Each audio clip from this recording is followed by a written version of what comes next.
ओम काली काली महाकाली कालिके परमेश्वरी सर्वानंदकरी देवी नारायणी नमस्तुते।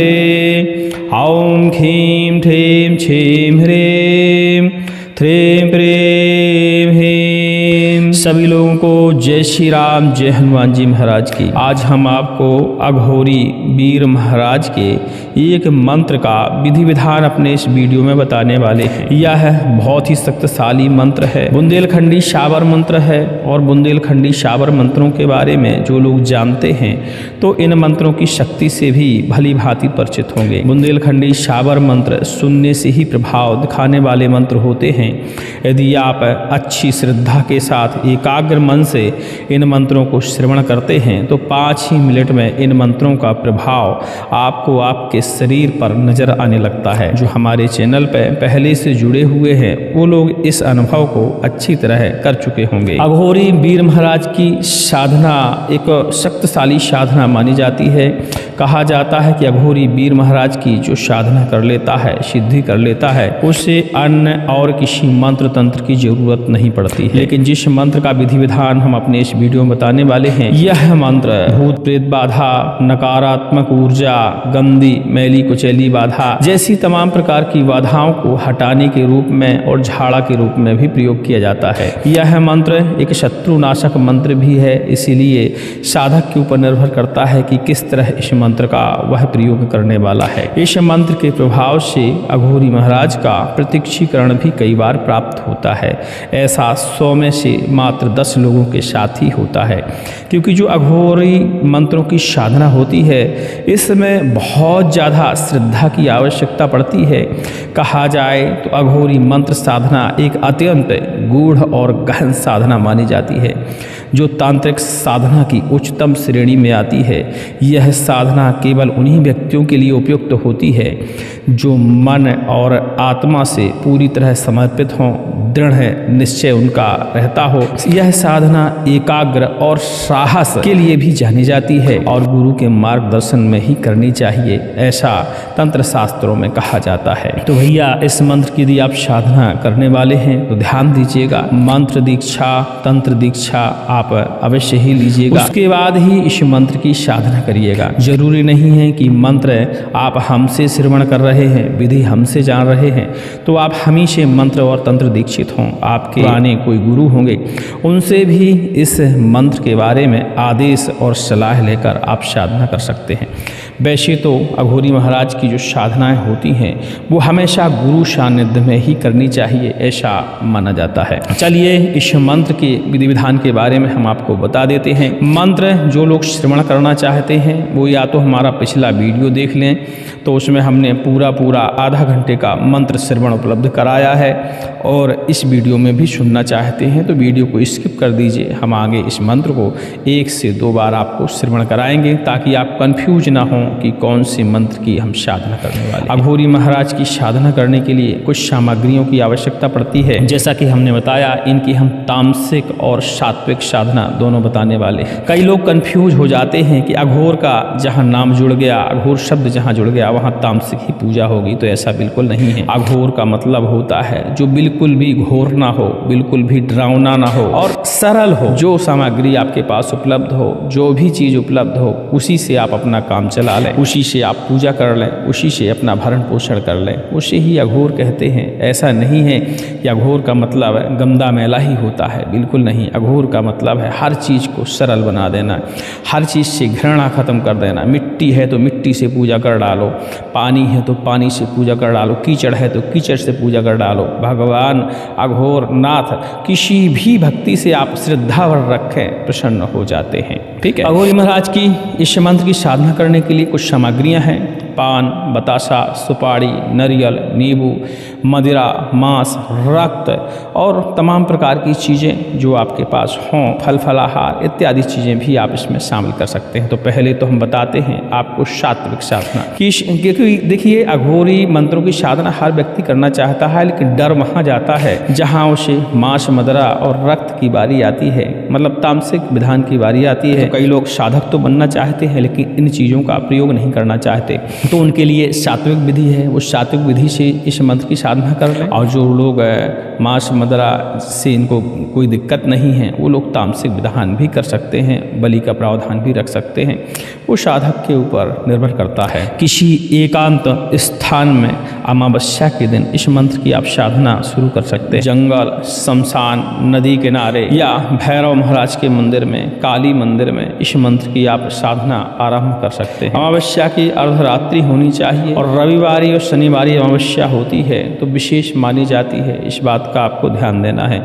इस दिन यदि हम साधना करते हैं तो मंत्र में शीघ्र सिद्धि मिल जाती है। अघोरी महाराज अघोरनाथ के पुजारी माने जाते हैं, यानी भगवान भोलेनाथ के पुजारी माने जाते हैं। तो हमें भी विधि विधान से भगवान भोलेनाथ का पूजन करना होता है। सर्वप्रथम स्नान, ध्यान, अक्षत, पुष्प, बिलपत्र, जो भी आप सामग्री भगवान भोलेनाथ को अर्पण करना चाहते हैं सात्विक सामग्रियों में, वह सामग्री भगवान भोलेनाथ को अर्पण करें। ऐसा कोई विधान नहीं है कि हम क्रमशः आपको सारी चीजें बताएं, क्योंकि हर व्यक्ति के पूजा करने का जो विधान होता है और रुचि होती है वो अलग अलग होती है। ठीक है, तो जो पूजा आप नित्य प्रतिदिन करते हैं भोलेनाथ की, उसी प्रकार भगवान भोलेनाथ की पूजा करें। क्योंकि जब विधि आप अच्छे से जान लेंगे तो फिर कहा जाता है कि मंत्रोपचार से पूजा होनी चाहिए। ठीक है, सर्वदेभ्यो स्नानम समर्पयामि, सर्वदेवेभ्यो पुष्पाणि समर्पयामि, इस तरह मंत्रोपचार से पूजा होनी चाहिए। लेकिन हर व्यक्ति मंत्रोपचार से पूजा करना नहीं जानता, तो जैसी उसे पूजा आती है वैसे ही पूजा करे, साधारण पूजा करें। भगवान भोलेनाथ की पूजा करने के बाद अघोरी महाराज से प्रार्थना करिए। दोनों हाथ जोड़ लीजिए और प्रार्थना करिए कि महाराज हम आपके शाबर मंत्र का जापन करने जा रहे हैं। इन शब्दों में इतनी शक्ति डाल दें कि आपका हमें प्रत्यक्षीकरण प्राप्त हो जाए, आपकी आस हमें नजर आ जाए और इस मंत्र का जिस जगह भी हम प्रयोग करें वहाँ तुरंत आप खड़े होकर हमारी रक्षा करें या जो कार्य हम कहें वो करें। जिसके ऊपर झाड़ा लगा दें उसके ऊपर से बुरी शक्तियाँ, बुरी बाधाएं, शत्रु, घात, मारण, मूड, वशीकरण, तमाम प्रकार की बाधाएं तुलट ही पलट जाएं, मैली कुचैली गंदी बाधा निस्त नामूत हो जाए। अपने शब्दों में बढ़िया से प्रार्थना करते हुए अघोरी महाराज को प्रणाम करिए। रुद्राक्ष की माला हाथ में लीजिए, गौमुखी आपके पास होनी चाहिए। ठीक है, आसन काला ग्रहण करिए यदि आपके पास है तो बहुत अच्छी बात है। और आसन ग्रहण करने के बाद आसन का पवित्रीकरण भी करिए, माला का भी पवित्रीकरण करिए। प्रयास करिए कि माला और आसन का पूजन करने के बाद ही आप उस पर बैठ पाएं। ठीक है, ये छोटी छोटी बातें हैं, ध्यान देने योग्य हैं, आपको ध्यान रखनी चाहिए, क्योंकि हर वीडियो में छोटी छोटी बारीकियां हम बताएंगे तो बहुत बड़े वीडियो हो जाते हैं। ठीक है, विधि विधान से पूजन करने के बाद अघोरी महाराज के मंत्र का आप जापन शुरू करिए। वैसे तो इसको आप 11 माला जाप कर सकते हैं, लेकिन यदि आपके पास समय है पर्याप्त तो इसे आप जप संख्या बढ़ा सकते हैं, 21 कर सकते हैं, 51 कर सकते हैं, वो आपके समय के ऊपर निर्भर करता है। 11 माला पूरी होने से पहले ही यह मंत्र अपने लक्षण प्रकट करने लगता है। आसपास बुरी आत्माएं, बुरी शक्तियां, भूत प्रेत बाधाएं, ये हमें कई बार एहसास होती हैं और कई लोगों को नज़र भी आने लगती हैं। इसलिए इस मंत्र की साधना में पहले ही बता दिया गया है कि गुरु सानिध्य में करिए, सुरक्षा के प्रबंध कड़े करिए, गले में कवच धारण करिए, खासकर अघोर कवच, नारसिंह कवच, रुद्र कवच, ऐसे कवच हैं जिनको आप गले में धारण करिए। आसन का बंधन करिए, घेरा का बंधन करिए और फिर मंत्र का जापन करिए। तो बुद्धि को हमारी और शरीर को क्षति नहीं हो पाएगी, क्योंकि जब हमारी बुद्धि को क्षति हो जाएगी तो हमारी साधना तो बीच में ही खराब हो जाएगी। भय और डर एक ऐसी चीज़ है जिसको देखकर और महसूस कर हमारा आत्मबल कमज़ोर हो जाता है, और अघोरी महाराज की साधना करते समय ये होना स्वाभाविक है। तो इसीलिए हमने कहा था पूरी तरह दृढ़ निश्चय होकर ही इस मंत्र की आप साधना करिएगा। ठीक है, बढ़िया से सारी चीज़ें भोलेनाथ को अर्पण करिएगा और मंत्र की माला जप करिएगा। अग्नि जला लीजिए। अग्नि जब आपका जप संपन्न हो जाए, जप संपन्न होने के बाद आपको बढ़िया से गुग्गल, कपूर, चंदन, गुड़ और हवन सामग्री का उपयोग करना है। इसी मंत्र का कम से कम 1 माला आपको होम लगाना है, हवन करना है अघोरी महाराज का ध्यान करते हुए। लास्ट में चाहें आप इसमें ओम नमः शिवाय भी बोल सकते हैं, मंत्र में कोई भी शिव जी का बीज मंत्र लगा सकते हैं और इस मंत्र के साथ स्वाहा बोलते हुए हवन कर सकते हैं। ठीक है, मात्र 108 आहुतियाँ देनी होती हैं। इतने में ही यह मंत्र सिद्ध हो जाता है। जिन लोगों को इस मंत्र से प्रत्यक्षीकरण प्राप्त हो जाए उन्हें विधि विधान जानने की आवश्यकता नहीं है, क्योंकि बाकी विधि विधान तो अघोरी महाराज स्वयं ही बता देते हैं। और जिन लोगों को प्रत्यक्षीकरण प्राप्त नहीं होता उन लोगों के लिए आगे प्रयोग करने का विधि विधान बहुत आवश्यक होता है। तो प्रयोग करने का विधि विधान इसका बहुत आसान है। अपने क्षेत्रीय तरीके से इस मंत्र का आप प्रयोग कर सकते हैं। जैसे आप अपने क्षेत्र में झाड़ा लगाते हैं, लगवाते हैं, बाधा उतारते हैं, काटते हैं, उन सब तरीकों का प्रयोग कर सकते हैं। वैसे इस मंत्र को हमने सात्विक विधि द्वारा किसी जमाने में सिद्ध किया था। और इस मंत्र से कभी कभी मैली कुचैली गंदी बाधाएं, गंदे प्रेत जहाँ होते हैं उस जगह इस मंत्र का झाड़े के रूप में प्रयोग किया जाता है। तो खाली हम जल के सहारे, गंगा जल के सहारे, पंचगव्य के सहारे झाड़ा लगाते हैं और जमीन को, उस घर को शुद्ध करते हैं, मैली बाधाएं दूर हो जाती हैं। बाकी आप अपने क्षेत्रीय तरीके का प्रयोग कर सकते हैं इस मंत्र के झाड़ा लगाने में। ठीक है, मंत्र एक बार श्रवण करेंगे। ओम उगे तारे भय भुंसारे जहाँ अघोरी यान बिराजे, लकड़ी जले मुर्दा चिल्लाए जहाँ वीर अघोरी किरकिराए, मदमास को भक्षण करे लंबी लट छिटकाए, मुर्दा सन तप करे मुर्दा कीक लगाए, मरघट में बसे मरघट में खाए, खप्पर में मद पिए भस्म से नहाए, वीर अघोरी सच्चे गुरु को सच्चा चेला, मैली कुचैली टार प्रेत भूत जिन मशान, बांध नरक में डार जब शुम्रू वीर अघोरी तुरंत प्रकट हो जाए, बैरी को बल हर बुद्धि हर जार बार काया भस्म उड़ाए, मेरी भक्ति गुरु की शक्ति चल चल रे वीर अघोरी तुहे 1,80,000 काल भैरव की दुहाई, ओम भ्रम भैरवाय नमः। इस तरह का मंत्र है, एक बार और श्रवण कर लीजिए। ओम उगे तारे भय भुंसारे जहाँ अघोरी यान बिराजे, लकड़ी जले मुर्दा चिल्लाए जहाँ अघोरी वीर किरकिराए, मदमास को भक्षण करे लंबी लट छिटकाए, मुर्दा आसन तप करे मुर्दा कीक लगाए, मरघट में बसे मरघट में खाए, खप्पर में मद पिए भस्म से नहाए, वीर अघोरी सच्चे गुरु को सच्चा चेला, मैली कुचैली टार प्रेत भूत जिन मशान, बांध नरक में डार जब शुम्रू वीर अघोरी तुरंत प्रकट हो जाए, बैरी को बल हर बुद्धि हर जार बार काया भस्म उड़ाए, मेरी भक्ति गुरु की शक्ति चल चल रे वीर अघोरी तो ही 1,80,000 काल भैरव की दुहाई। इस तरह का मंत्र है। मंत्र को बढ़िया से श्रवण करते हुए कंठस्थ करिएगा। पिछले वीडियो में जाइएगा, वहां हमने मंत्र का श्रवण उपलब्ध करा रखा है, उस मंत्र को पूरा श्रवण करिएगा। मंत्र सुनने से कई प्रकार के फायदे होते हैं। एक तो हमें पता लग जाता है कि मंत्र की ऊर्जा हमारे शरीर से मैच कर रही है कि नहीं कर रही है, और मंत्र जब हम सुनते हैं शरीर में फुरफुरी आती है, रोए खड़े होते हैं, कई लोगों को गुस्सा आती है, रोना आती है, तमाम प्रकार के लक्षण ऐसे उभर के आते हैं जिससे हमें पता चल जाता है कि इसकी ऊर्जा हमारे शरीर से मैच कर रही है। और जब शरीर पर मंत्र लक्षण दिखाए तभी हमें मंत्रों की साधना करनी चाहिए। सावधानियाँ रखने की विशेष ज़रूरत है। गुरु सानिध्य से, गुरु आदेश से और मंत्र दीक्षा तंत्र दीक्षा के बाद ही इस मंत्र की साधना करिए, क्योंकि कई बार हम मंत्र दीक्षा नहीं लेते और ऐसे ही साधना करने लगते हैं तो मंत्र हमें क्षति पहुंचाते हैं, खासकर हमारी बुद्धि को क्षति पहुंचाते हैं। ठीक है, इन सब चीज़ों का ध्यान रखना चाहिए। ये तो हो गई भैया सात्विक साधना। अब आती है तामसिक साधना कैसे करें। तो तामसिक साधना में हमने बताया इसमें मदिरा, मांस और रक्त का और मुर्गा जैसे पशुओं की बलि का भी प्रावधान रहता है। तो वह विधि हम चाहते हैं कि हम इस बार ओपन में ना डालें। उसे जानने के लिए आप हमारे नीचे देख लीजिएगा, मेंबर्स ओनली ज्वाइन करके मेंबरशिप लेकर इसकी तामसिक विधि आप जान सकते हैं।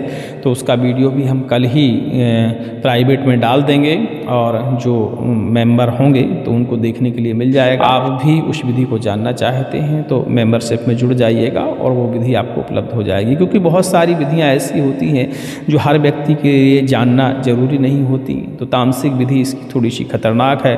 शमशान एक साधना है, उसमें फुल बलि का प्रावधान है, मांस मदिरा का प्रावधान है, इन सब चीज़ों का प्रावधान है। तो उस विधि को कुछ नीतियों के तहत चाहते हैं हम कि उसे मेंबर्स ही लोग देख पाएँ। तो जो लोग वाकई इस मंत्र की तामसिक साधना करना चाहते हैं तो वो नीचे जाके हमारे मेंबरशिप में जुड़ जाइएगा, तो उनको इसकी विधि कल या परसों मिल जाएगी वहाँ पर। ठीक है, क्योंकि कई लोग इस मंत्र का बहुत ज़्यादा गलत प्रयोग करते हैं और गलत तरीके से इस मंत्र का उपयोग करते हैं, जो दूसरों के लिए क्षति भी पहुँचाता है। अघोरी महाराज का यह मंत्र सात्विक विधि विधान से तो 10 में से कई लोगों को प्रत्यक्षीकरण प्राप्त होता है, लेकिन तामसिक विधि विधान जब इस मंत्र का हम करते हैं तो यह मंत्र इतना उग्र बन जाता है कि अघोरी महाराज प्रकट हो ही जाते हैं। इन सब चीज़ों का आपको ध्यान देना है। उम्मीद करते हैं हमारी बात को समझ गए होंगे। बाकी सात्विक आप साधना करेंगे तो ऐसा नहीं है कि आपको निराशा हाथ लगेगी। मंत्र उतना ही प्रबल रहेगा, बस प्रत्यक्षीकरण में दो भावना है कि होगा या नहीं होगा, इसका नहीं पता। लेकिन जब तामसिक करेंगे तो उसमें हो ही जाता है। ऐसा शास्त्रों में भी बताया गया है, गुरु जी ने भी बताया था। हमने इनकी प्रत्यक्षीकरण वाली साधना तो नहीं करी, हमने तो सात्विक ही करी, लेकिन आज तक हम इनके मंत्र का प्रयोग करते हैं तो कभी भी हम निराश नहीं होते। सिर्फ हमें एक ही बार मंत्र का पाठन करना पड़ता है और बाधा छू मंत्र हो जाती है। ठीक है, तो जो आपको उचित लगे वह साधना करिएगा, क्योंकि पूजा पद्धति के लिए हर व्यक्ति स्वतंत्र है, अपने इच्छा अनुसार वह पूजा कर सकता है। और अघोर का मतलब ही होता है कि सरल, जो आपको सरल लगे उस हिसाब से आप पूजा पद्धति को अपना सकते हैं। हाँ, लेकिन कुछ लोग ऐसे हैं जो पहले से ही तामसिक पूजा करते आ रहे हैं और तामसिक पूजा पर ज़्यादा विश्वास करते हैं, लेकिन यूट्यूब की कुछ नियमों के उल्लंघन के खिलाफ वो विधियाँ आती हैं, इसलिए वह विधियाँ हमने आपको मेंबरशिप के अंदर डाल के दी हैं। तो जो लोग उस विधि को जानना चाहते हैं तो उसको ज्वाइन करके आप देख सकते हैं, क्योंकि उसमें बलि का भी प्रावधान है, मांस मदिरा का भी प्रावधान है, सारी चीज़ों का प्रावधान है। और जो प्रैक्टिकली रूप से हमारे अघोर विभाग के शास्त्री जी हैं वो आपको प्रैक्टिकली रूप से सारी पूजा शुरुआत से लेकर अंत तक करके बताएंगे, कैसे शुरुआत करनी चाहिए और कैसे अंत करना चाहिए। क्योंकि तामसिक जब पूजा हम करते हैं तो उसमें बहुत सारी सावधानियों की आवश्यकता पड़ती है। उम्मीद करते हैं हमारी जानकारी से आप संतुष्ट हो गए होंगे। अधिक जानकारी के लिए टेलीग्राम में संपर्क कर लीजिएगा, जहां हमारा नंबर आपको उपलब्ध हो जाएगा। तो बताए गए समय अनुसार आप हमें कॉल पर भी संपर्क कर सकते हैं। जय श्री राम, जय हनुमान जी महाराज की।